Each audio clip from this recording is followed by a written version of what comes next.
to say over the sort of the character over the course of season 1 leading into season 2. So how would you track his evolution? His evolution. Well, yeah, I mean, he's learned so much about like achieving his goals, and he does achieve that. Like he starts season 2, he's king of the Gotham underworld. Falcone's out of the picture, Roy's dead, Fish is swimming. Don't have no idea, what her deal is. She's not there now, but so he, at the same time though, he set out to accomplish this, and he did. At the same time, he's as smart as anyone else. Like he knows that once you get to the top of Gotham City, there's someone right there who's going to take it down. So he knows he has to be like even more vigilant than he was in the first season to just hang on to his power, to just stay. Yeah, it's that's exactly. As iconic as the Penguin is, we've never gotten to see this much of him in a live-action series before. How fun is it to be able to take something that is iconic like the Penguin and do this? Freaking like it's the most fun ever. I mean, I feel. Well, I can't believe it's real. Still, it's been like a year and a half. When I go to work, they like in New York they send like the Teamsters to come with the vans and pick us up at our houses. I get up and I like look out the window and like there's a van there and I'm like, what? Anyway, that is a sidebar, but to play like this like iconic character, to follow in the footsteps of Burgess Meredith and Danny DeVito, two absolutely outstanding iconic actors. I mean, like, what more could you ask for? It's really insane. And then also for that to have this character be given the treatment and the care that Bruno Heller and the rest of our writers have done, it's just, I have the best things to say, the best things to do, the best clothes to wear. Will you see any more of the iconic Penguin things, like maybe a monocle at some point? Oh, I think so. Yeah. I mean, I don't know when this stuff is going to start rolling out, but that's the fun thing is like, like the limp, establishing that in the first season, and then as we go along, we might see some new toys, and like the umbrella fashion. I'm hoping like that comes into play, and then the monocle. Well, I know that in the comics, it's an injury that he received.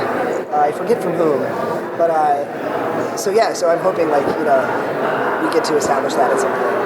Yeah, cool. And then like also his food edition. Yes. Which we'll probably see some of that too. Yeah. Who do you think will challenge him for power in season 2? In season 2, well, I think there are several people. I will say his biggest adversary coming up is a new character that we've introduced, Theo Gallivan, and and it's really not just Oswald. Like Gallivan is going to be a challenge for every principal character in the show because he just comes in and just shakes up the whole power structure, and so you're going to see that. And so he's going to have to maneuver his way around there. So and also Harvey Bullock just always had it out for Oswald. And I'm like, come on, man. Since the pilot. Yeah, exactly. Like, lay off, bro, whatever.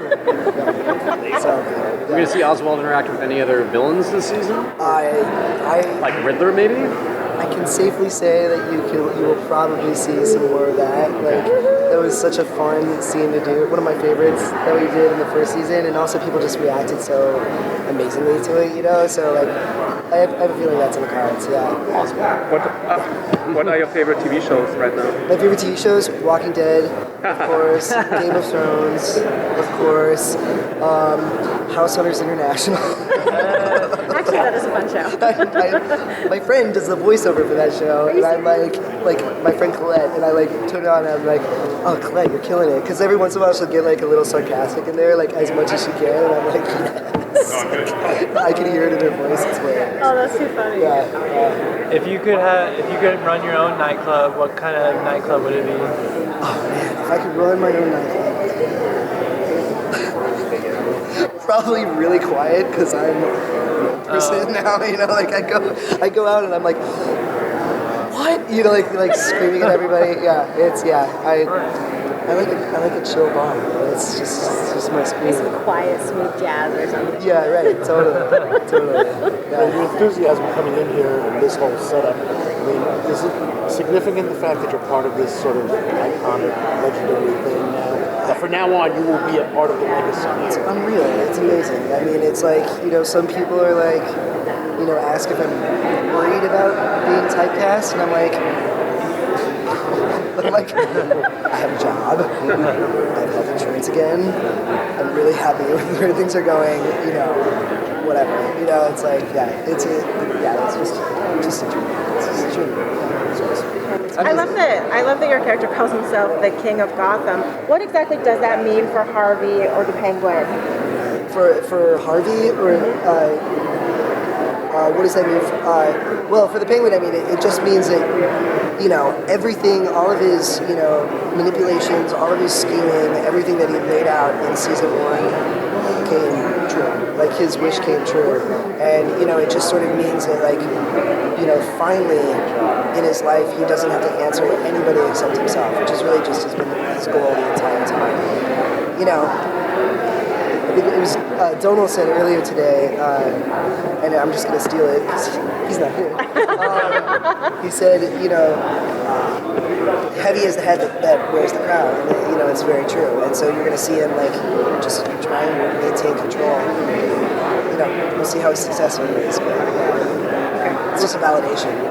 Yeah. One of the modern things with the Penguin has been the Iceberg Lounge. It's something that's been added in the Arkham games, in the comics. Totally. Now that he's king of the underworld, is he maybe building to that? Is there something going on with that? I think it's entirely in the cards. I mean, they're.